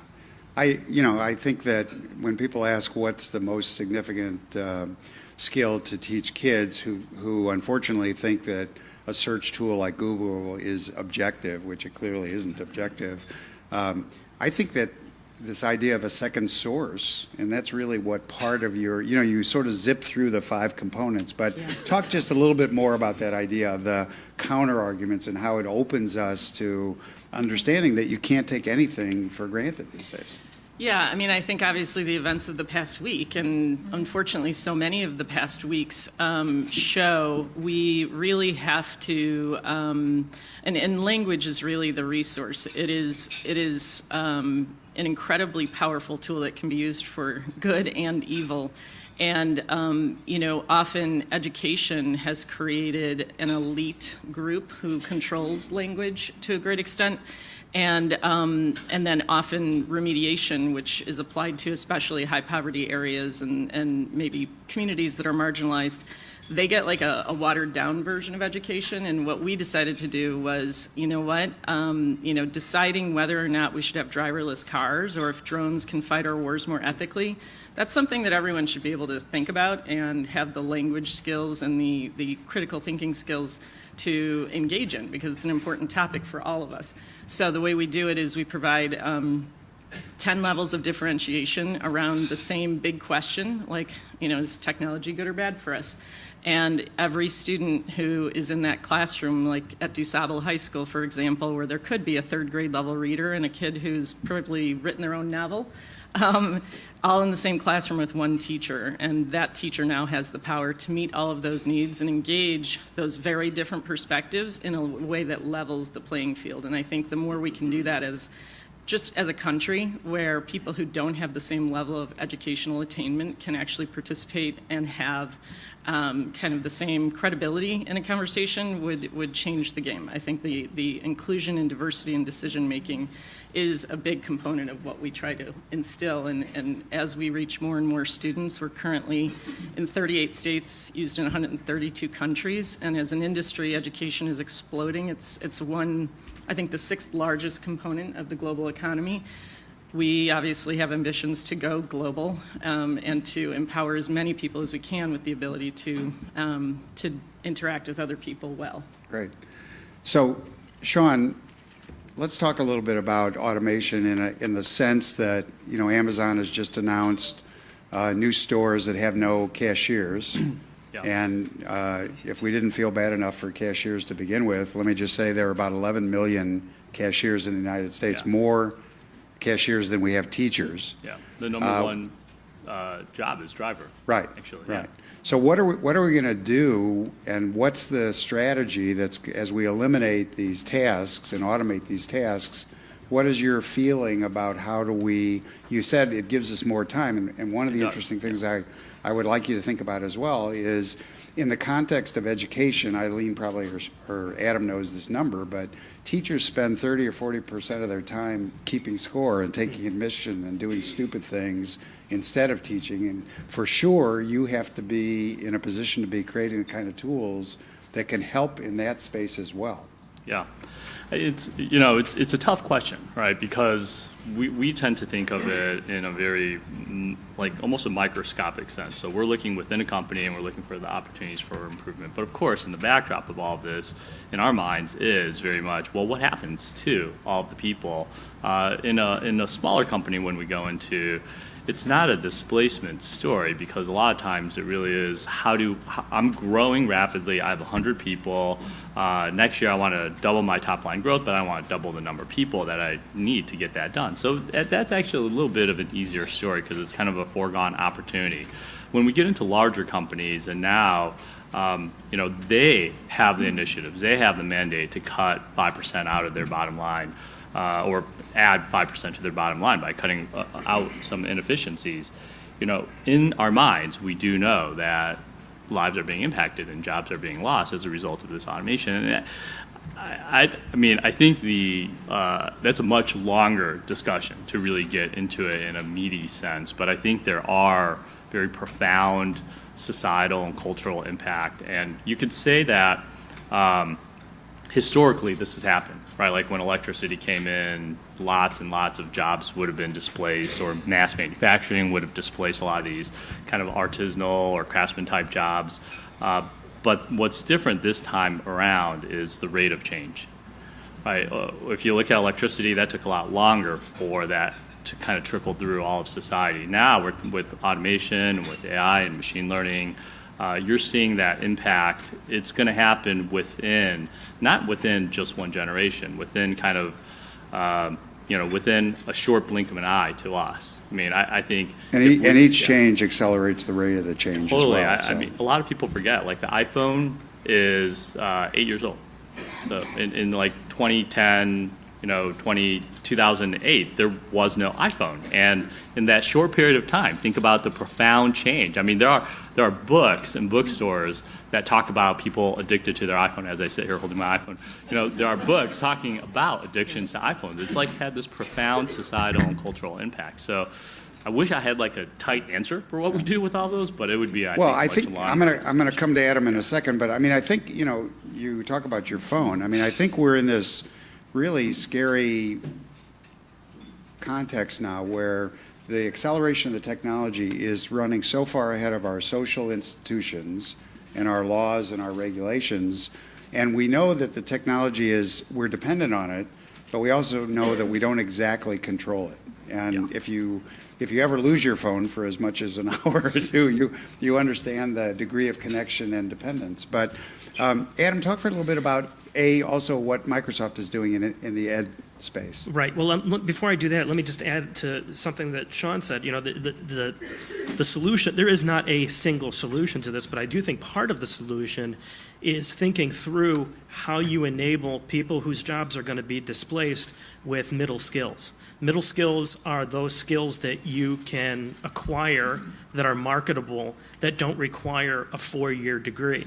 Howard was something of a pioneer in this space before it became the issue that it became now with Kendall College and Tribeca Flashpoint and now with 1871. So if you think about what it takes to get a 4-year degree, it's time and it's expense. You take a look at some of the things, like some of the things we do at 1871. We have boot camps like Full Stack, where instead of going for years to school, you go for several months and you walk out and you're able to be a web developer, and a bunch of the other boot camps that are there. There's Evolve and a few others. In the city of Chicago, we have a gap right now of 10,000 jobs. Am I out? No, keep going. Okay. Slide over. Slide over. Give him the boot. Slide over. So Rishi has a flair for the dramatic entrance. So, speaking of which, so in the city of Chicago right now, we have a gap of 10,000 jobs that are going to go unfilled in the cybersecurity space, right? And that's going to be a gap that nationwide is 1 million people per year for at least the next 5 years. But guess what? There's a lot of jobs in the cybersecurity space that don't require a 4-year degree. So what the mayor did was he worked with the Department of Defense and Wilbur Wright College so that you can take this very concentrated, inexpensive curricula and walk out with a certificate that enables you to participate in that economy. Right. So just before I reintroduce Rishi, who we greatly appreciate, just literally hopped off a plane and came back from out of the city to make this appearance with us. I think that one of the interesting things is we keep calling it a 4-year degree, and the fallacy starts there, because it's not that I spent 4 years with my butt in a seat. It's a question of when and over what period of time did it take me to master the skills that it takes to be able to do the job or become employable. And as long as we stigmatize vocational education, which are perfectly wonderful middle-class jobs in many respects, we're never going to fix that part of the problem. I had a plumber at my house recently, and he charges, I don't know, $110 an hour or something. I said, that's more than my doctor charges. He said, when I was a doctor, I charged less than that too. Anyway, sorry. All right, so Rishi, that was actually a segue into healthcare. And there you go. There you go. So tell us a little bit about Outcome Health. Well, first of all, Howard and the City Club, thank you so much for having me. I'm so sorry I'm running late. I was all scheduled to be here this morning and then had a delay. But this is the best-looking Rishi Shah I've ever been. So, Outcome Health is a great company. We started almost a decade ago now, headquartered here in Chicago.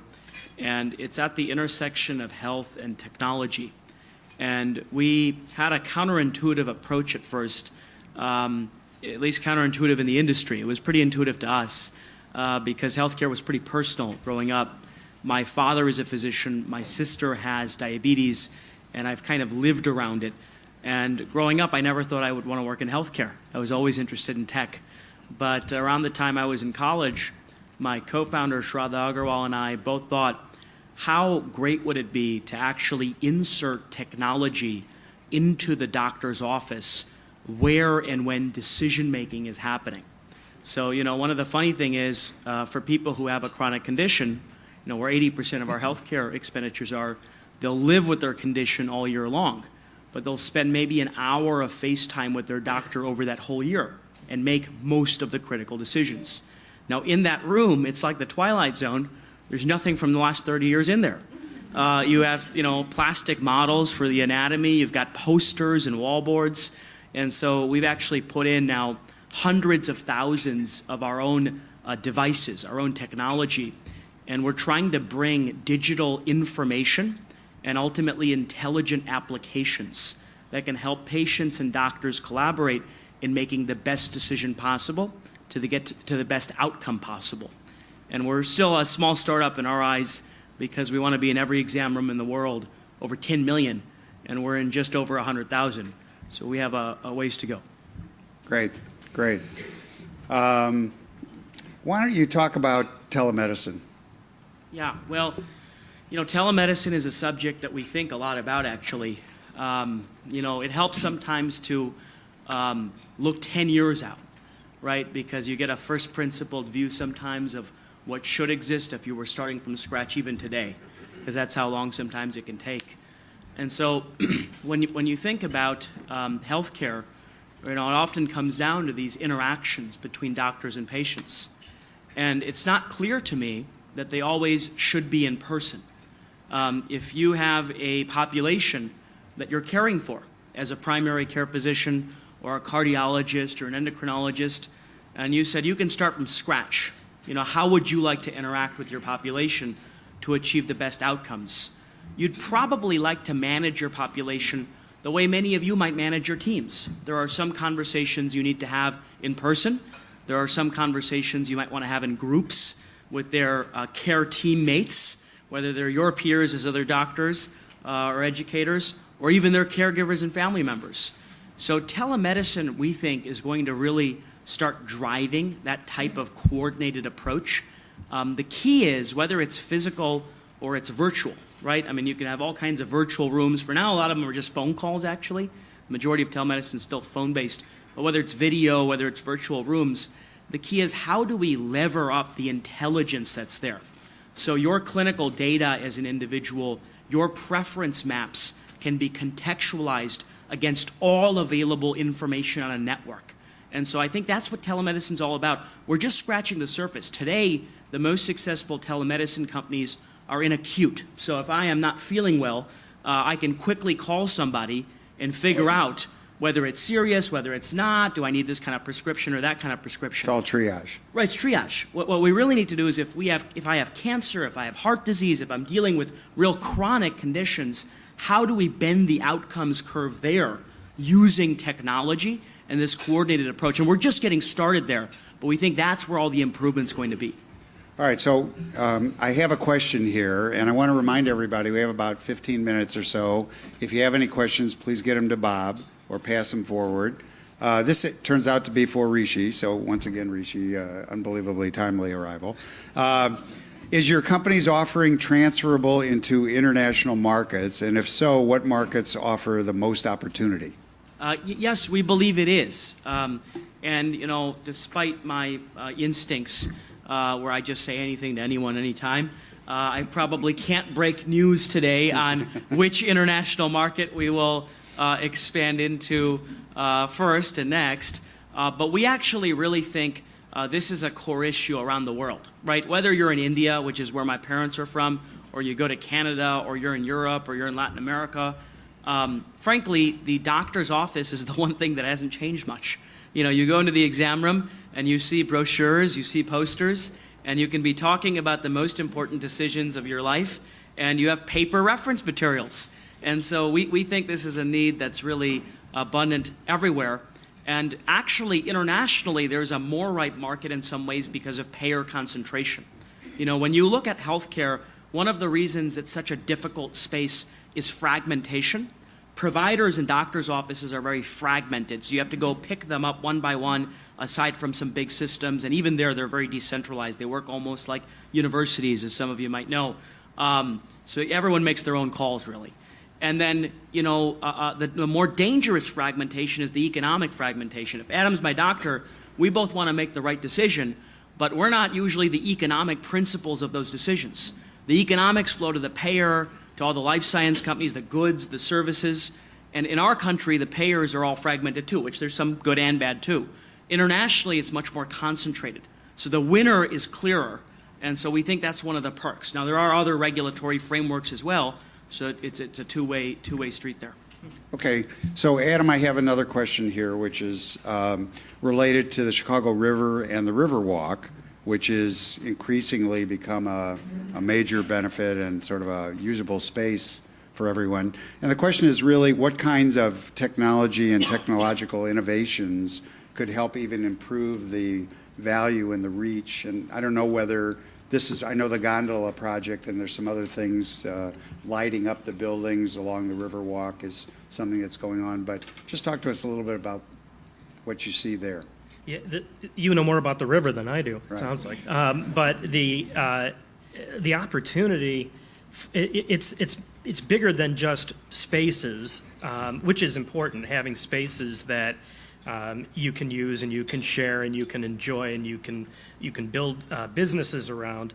It's also around the infrastructure and the types of things that you take for granted. There's opportunities to apply technology to places where technology has been rudimentary at best. There's a consortium called City Digital. It's out of UI Labs. And what they think about is how you can take sensors and data and apply it to some of the really big, seemingly intractable problems around water, energy, physical infrastructure, and transportation. I'll give you an example that's sort of related to the river. We sort of kind of know what's underground here. We don't really know what's underground. And it's very expensive, and it creates a lot of carbon in the air when you go and break something. Comcast needs to go and repair something, and they open it up, and boom, they run into a 110-year-old telegraph cable, right? So we're, at UI Labs, at City Digital, they're working on a project where every time the ground is opened up, you take some pictures, you send those pictures down electronically to a startup down at University of Illinois who puts it into a very specific point cloud and then brings it back, and you have all of these 3D images now of what's underground. We have 2D images, but it turns out that that third D is pretty important when you're digging. And the reason it's important to have this digital is not just so that you can avoid these problems, there's security, right? If I'm People's Gas, I want ComEd to know where my assets are. If I'm AT&T, I want to know where People's Gas and ComEd's assets are. I don't want ISIS to know any of that, right? So once it's digitized, it can also be secured. Apply that to any piece of infrastructure in the city, like the river, the gondolas, transportation, you will get to understand the opportunity. So, Sean, talk about security in terms of, as these processes are increasingly automated, we have less and less sort of overview of what they're actually doing. You know, this is sort of Skynet, right? But so talk about how businesses are going to maintain control and assure security, but take and sort of reap the benefits of these automations.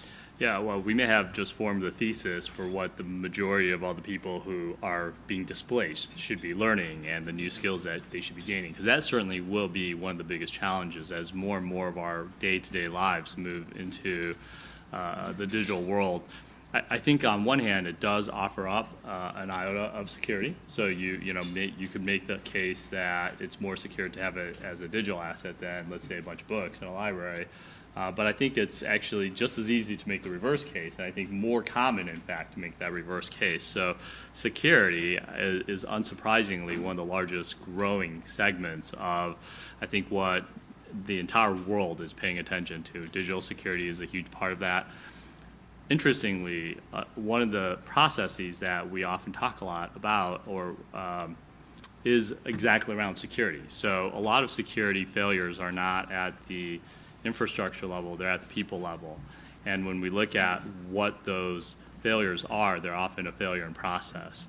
And like one of the most common ones actually is an offboarding process. I'm sure half this room has had an auditor flag their company somewhere because they've forgotten to offboard. Half this room probably has a security badge of a place that they went into once as a contractor or an employee that they should not have, but you do have somewhere in your rooms, I know.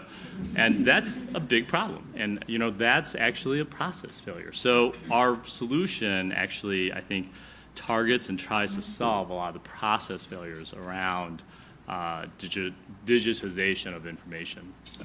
Good. So Eileen, what's getting in the way of fixing education?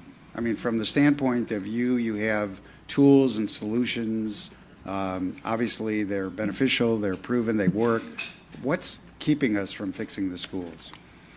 I think if everyone realized what an investment it was and the ROI on it, people would be a lot more motivated to do it. Like when I think about a smart city or the most efficient thing we can do or the best investment we can make in the city, it's in the people who live in it and making them smarter. There's nothing more secure than a citizenry who can think. But we often see it as a cost and a burden versus an investment. And so when we think about Chicago, for example, I go to meetups where people are complaining about the lack of talent, and then I think about the 422,000 students in CPS who could fill those jobs in very teachable skills that are, again, the skills that we're currently focused on in the city, which is outperforming, by the way, every other district in the U.S., and it's not just our top-performing schools. It's actually, in reading and math, we have more growth than any other district. And so Chicago is figuring out personalized learning at a much faster rate than anybody else, and I think if everyone realized all of the good things happening, our local media covered it more, we would actually become a model of how we can close the opportunity gap, close the achievement gap, and improve the workforce and enable that workforce to be lifelong learners. And obviously the riches that are generated from a entrepreneurial and well-educated population, we just have many cases throughout history. That is the thing. I think it's just, right now we see it as a problem as opposed to an opportunity. So Ram says kids drop out of college in third grade. Mm-hmm. And what he means is that if we don't intervene early, so where do you think the real pivot point is? Where does it, I mean, I realize 1 through 4 is obviously essential to being a human being, but in terms of the schools, where is the most bang for the buck going to come? I think research is pointing to grades 4 to 8. That's where the pivot from, imagine that you can drop an iPad into the middle of nowhere and a student can teach themselves basic literacy and basic numeracy. Many of you know kids who have done that, taught themselves how to count and do all sorts of things. The biggest chasm is actually the chasm between that iPad app that can teach you basic alphabet and numbers and the Coursera's of the world, or the Outcomes Health Media, where you're sitting in a doctor's office and you can comprehend and consume that information. In between is where most of the world is, which is they lack language resources, background knowledge, and even media literacy skills to be able to consume even a simple infographic. So the biggest pivot point is actually in our grades 4 through 12, and I think that's where also the biggest challenge is. It's very hard stuff to teach and hard stuff to learn, and that's why we tackled it. It was the hardest thing. It was the thing that we couldn't figure out no matter what we did. And personally, I'm really committed to believing that we can close the achievement gap in 3 years, no matter where that gap is. We actually produce about 2 years of reading gains beyond average each year. And so in some Chicago public schools, kids who even in kindergarten came in essentially 5 years behind, and by third grade were even further behind, we have closed that achievement gap. And we have lots of data showing that we are now changing the game on high school graduation rates and college and career readiness. So It's a solvable problem, and I think that's the other thing. People think it's too hard to solve, and I'm here to tell you it's being solved right now in our city. It is totally solvable and actually pretty easy to do in comparison to all the other problems that are being created from not solving it. Cool. So, yeah, that's right. So you can expect no media coverage of that comment. But, so it wouldn't be a next-gen panel if we didn't talk about the fact that nobody under 30 seems to understand what privacy means. So Rishi, talk about privacy in the context of health information, because my view is it's a transaction. You know, if we're laying in the street, we want that paramedic to know that we have an allergy. But if we're seeking a new job, we may not want that employer to know what our medical history is. How do we deal with that? Yeah, you know, look, it's a big topic in healthcare. You know, because our way of impacting patients is through their providers, our company itself is a little less affected by all of the privacy discourse in our public policy that's going on. Because we help providers use their data. We're not a direct consumer application. But this is big for us. It's big for everybody, because ultimately, if we want to move to things being personalized, right? You know, you go to any of the major life sciences conferences, and it's extraordinary, the science that's in the pipeline. The science that's out there is already extraordinary, but the stuff that's in the pipeline is even more so. And I think where the world is going is being able to use our clinical data, so our biology, and being able to overlay that with our preferences. What do we want to get out of our outcomes? There's a lot of data flying around. And I think one of the easy things to say is we want the individual to own the data. And I think that we're on the cusp of that. You know, if you look at FHIR, and the protocols go into effect fully next year, patients using their patient portal username and password